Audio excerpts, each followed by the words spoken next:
It's all over the headlines now. It's been 20 days that Turkey is attacking to Afrin. What would you like to say about this?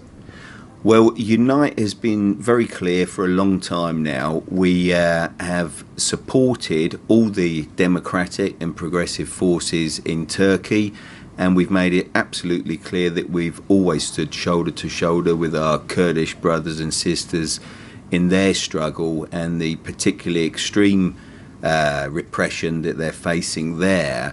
With regard to Afrin, we issued a statement immediately condemning what Turkey is doing, really saying clearly it's outrageous, they should stop, and that the British government should use all influence and pressure that it can to get Turkey to stop doing that. What is your message to the Kurds in regarding Afrin about their under attack? What would you like to say to them?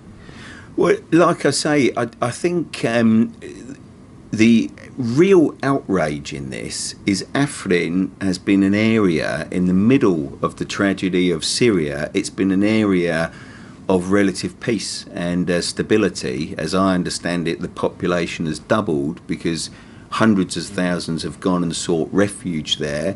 And the YPG, YPJ, PYD have created an inclusive system that recognises there are different ethnicities and different groups, but seeks to include everyone on a democratic basis.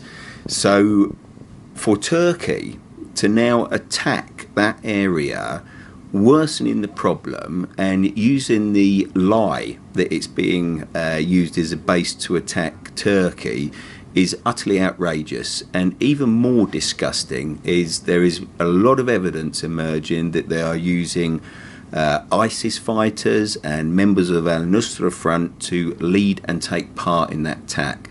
Now, when we've had the YPG, the YPJ at the forefront of the fight against ISIS, not just for the Kurds and other Syrians, but also really as people that are doing that on behalf of wider humanity, it is, as I say, outrageous that we stand by and watch that happen and effectively say very little as Western governments in terms of trying to stop Turkey doing that. Can you call that attacks to Afrin as an invasion? I think there's no doubt that it's an invasion. It's an invasion of the worst sort as well. They are clearly bombing civilian areas. They are targeting the most vulnerable people. And I think it's also pretty clear that what Erdogan wants to do is ethnically cleanse the area, moving some of the more pro-Turkish refugees and some of the nastier forces around the Al-Nusra Front and former ISIS fighters, and then use that as a buffer zone. I think it's also clear it's not just an invasion of Afrin. He's made it very clear that his sights are on Manbij and also the intention to move east of the Euphrates and start attacking the Kurdish forces in that area as well. Basically, what would you like to say to the Boris Johnson, foreign minister, because they are both NATO members, and I think the UK government should condemn the attacks to Afrin. What is your message to Boris Johnson?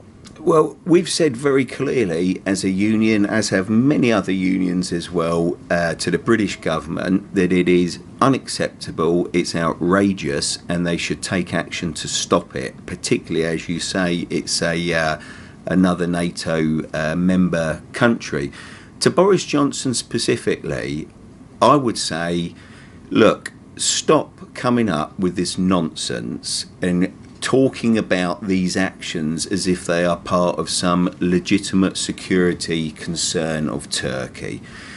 It's clear to everybody that Turkey has become an extremely authoritarian country. It is very aggressive, and it has bombed its own population in places like Cizre and Sur district and Silopi and so on. And to really say or imply that this unprovoked invasion, an attack on the civilian population is acceptable because Turkey has so-called legitimate security concerns is frankly outrageous and an insult to people's intelligence. Anything else that you would like to add on about these attacks, that attempt of invasion?